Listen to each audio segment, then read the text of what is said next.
नमस्ते और सुप्रभात। OneRead.News पर आपका स्वागत है। यहाँ हम आपको देते हैं शांत, स्पष्ट और तथ्यों पर आधारित समाचार।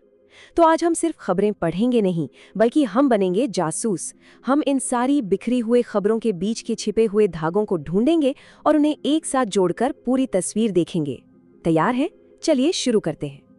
तो आज का सबसे बड़ा सवाल, जम्मू में आई भयानक बाढ़, अमेरिका में H-1B वीजा नियमों में होने वाले बदलाव और अहमदाबाद का कॉमनवेल्थ गेम्स की मेजबानी के लिए दावा ठोकना। इन तीनों में भला क्या कनेक्शन हो सकता है? सुनने में तो ये तीनों बातें बिल्कुल अलग अलग लगती हैं ना। एक तरफ कुदरत का कहर, दूसरी तरफ विदेश नीति का मामला और तीसरी तरफ एक बड़ा स्पोर्ट्स इवेंट। लेकिन यकीन मानिए, ये सब आपस में जुड़े हुए हैं। आज का हमारा मिशन ही इस उलझे हुए जाल को सुलझाना है। तो चलिए अपनी पड़ताल शुरू करते हैं पहले हिस्से से। पावर, पॉलिटिक्स और पॉलिसी, मतलब सत्ता, राजनीति और नीतियां। यहाँ हम ये समझने की कोशिश करेंगे कि हमारा देश चलता कैसे है, सत्ता का इस्तेमाल कैसे होता है, उस पर बहसें क्यों होती हैं और देश अपनी पहचान दुनिया के सामने कैसे रखता है। हमारी पहली कहानी है पश्चिम बंगाल से। यहाँ के राज्यपाल ने गौरबंग यूनिवर्सिटी के वाइस चांसलर को पद से हटा दिया है। वजह बताई गई है भ्रष्टाचार और अपने काम में लापरवाही। अब ये सिर्फ एक यूनिवर्सिटी का मामला नहीं है, यहीं से शुरू होता है असली खेल, सेंटर वर्सेस स्टेट का क्लासिक मुकाबला। ये घटना केंद्र सरकार और राज्य सरकार के बीच जो एक बड़ी खींचतान चलती रहती है, उसी का एक छोटा सा नमूना है। अक्सर राज्यपाल और राज्य सरकार के बीच नियुक्तियों को लेकर टकराव होता है और ये मामला उसी सिलसिले की एक और कड़ी है। अब बात करते हैं राष्ट्रीय सुरक्षा की। हमारे रक्षा मंत्री राजनाथ सिंह ने सेना को एक बहुत साफ संदेश दिया है।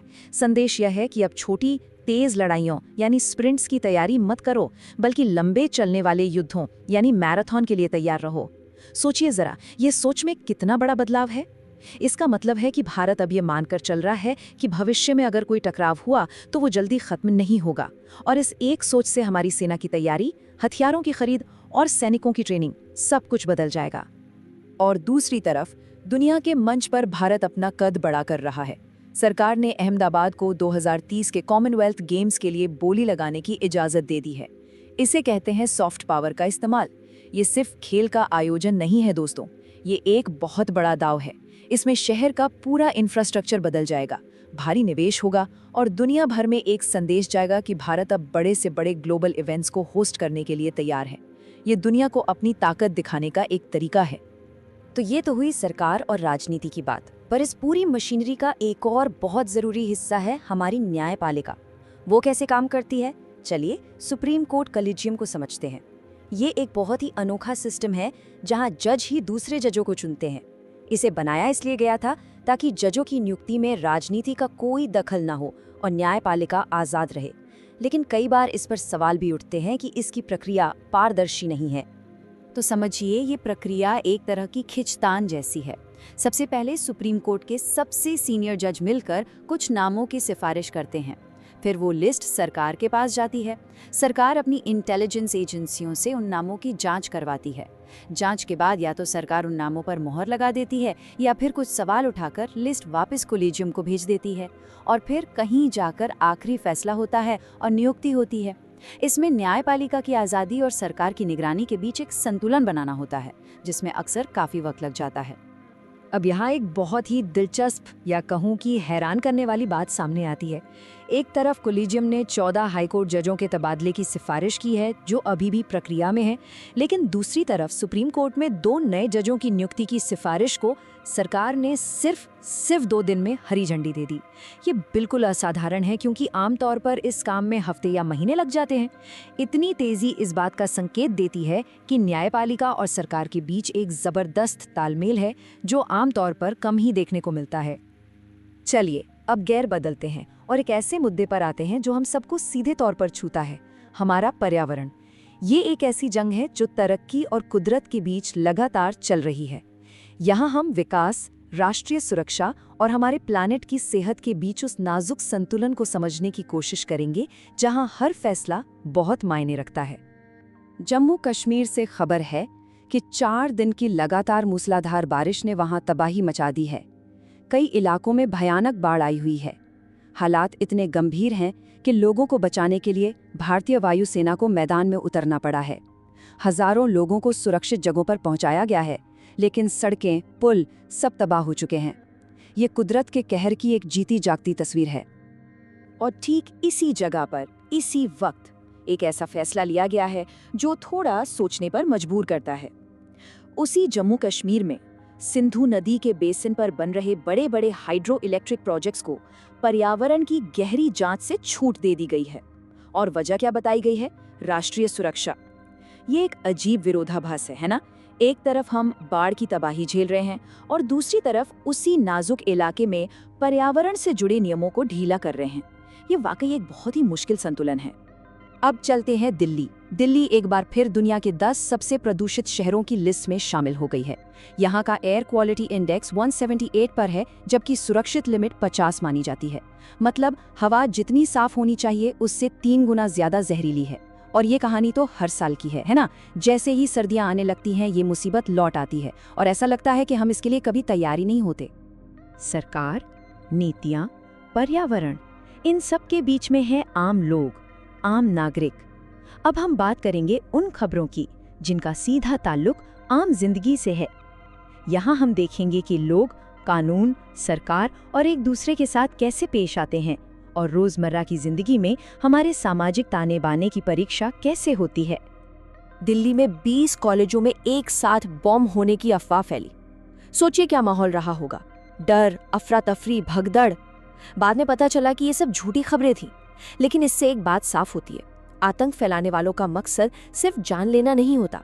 उनका एक बड़ा मकसद होता है समाज में डर फैलाकर रोजमर्रा की जिंदगी को ठप कर देना। और ये काम तो एक झूठी अफवाह ने ही कर दिखाया। मतलब असली बम की जरूरत भी नहीं पड़ी।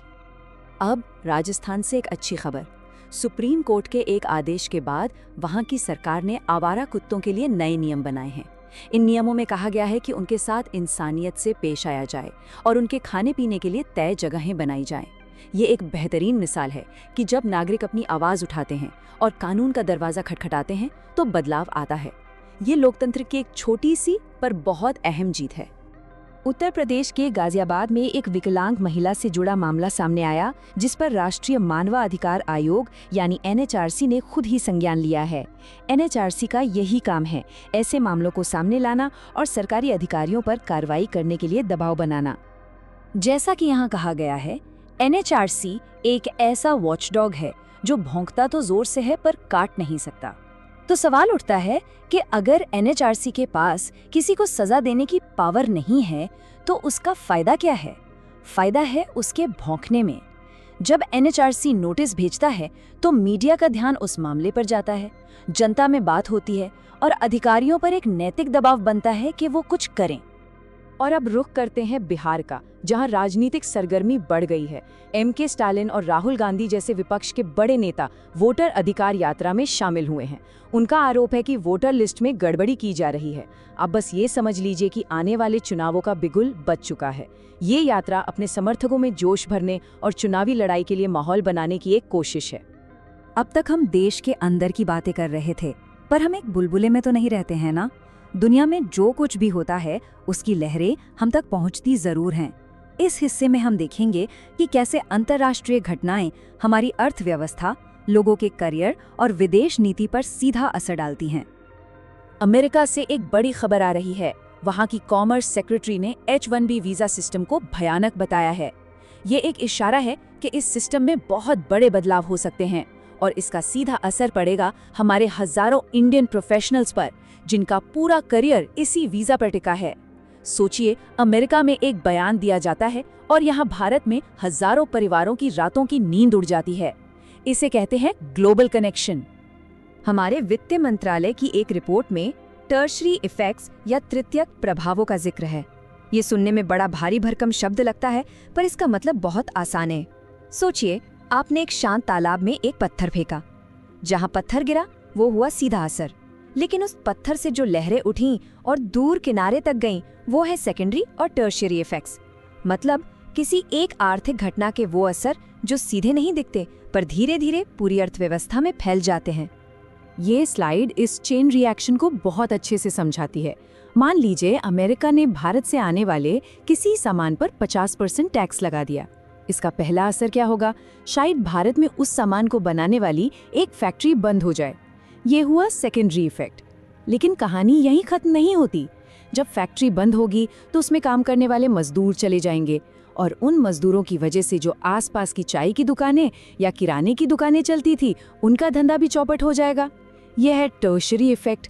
एक फैसले का असर कहाँ तक पहुँचता है, देख रहे हैं। दुनिया के बाकी हिस्सों में भी उथल-पुथल जारी है। इजराइल गाजा शहर में एक बड़े हमले की तैयारी कर रहा है, लेकिन अजीब बात यह है कि एक तरफ युद्ध तेज हो रहा है और दूसरी तरफ अमेरिका और इजराइल के अधिकारी युद्ध के बाद क्या होगा इस पर मीटिंग कर रहे हैं। और अमेरिका के अंदर मिनियापोलिस में एक स्कूल में गोलीबारी हुई जिसमें 2 बच्चों की दुखद मौत हो गई, जो एक अलग तरह के सामाजिक संघर्ष को दिखाता है। अच्छा, इतनी सारी गंभीर और भारी भरकम बातों के बाद चलिए कुछ ऐसी खबरों पर भी नजर डालते हैं जो उम्मीद जगाती हैं। इस सेक्शन में हम बात करेंगे उन सकारात्मक बदलावों की जो दिखाती हैं कि देश में तरक्की और नए नए आइडियाज पर भी काम हो रहा है। आज हमारे पास 2 बहुत अच्छी खबरें हैं। पहली, त्रिपुरा ने अपने पूरे रेलवे नेटवर्क का 100% विद्युतीकरण कर लिया है।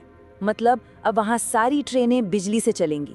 ये नॉर्थ ईस्ट में साफ सुथरी और तेज कनेक्टिविटी के लिए एक बहुत बड़ा कदम है। और दूसरी अच्छी खबर ये है कि गुजरात, बिहार, पश्चिम बंगाल, तेलंगाना और त्रिपुरा, इन 5 राज्यों ने रिन्यूएबल एनर्जी यानी सौर ऊर्जा जैसी साफ ऊर्जा के लिए नए नियम बनाए हैं। इससे घरों की छतों पर सोलर पैनल लगाना आसान होगा। ये छोटी छोटी बातें दिखाती हैं कि हम सही दिशा में बढ़ रहे हैं। तो अब हम वापस आ गए अपने सबसे पहले और सबसे बड़े सवाल पर। इन सब अलग अलग खबरों का, बाढ़, वीजा, कॉमनवेल्थ गेम्स, प्रदूषण, राजनीति, इन सब का आपस में क्या कनेक्शन है? चलिए अब इन सारे धागों को एक साथ जोड़ते हैं और उस छिपे हुए नक्शे को सामने लाते हैं। पहला कनेक्शन, सोचिए, एक ग्लोबल टैरिफ पॉलिसी का ग्रीन एनर्जी से क्या लेना देना? लेना देना है। जब अमेरिका जैसे देश टैक्स लगाते हैं तो व्यापार युद्ध का माहौल बनता है, सप्लाई चेन पर असर पड़ता है। ऐसे में हर देश चाहता है कि वो ऊर्जा के मामले में आत्मनिर्भर बने, किसी पर निर्भर न रहे। और आत्मनिर्भर बनने का सबसे अच्छा रास्ता क्या है? अपनी खुद की साफ सुथरी ऊर्जा यानी सोलर और विंड एनर्जी। देखा कैसे एक अंतर्राष्ट्रीय व्यापार नीति ने देश के अंदर ग्रीन एनर्जी की जरूरत को और बढ़ा दिया।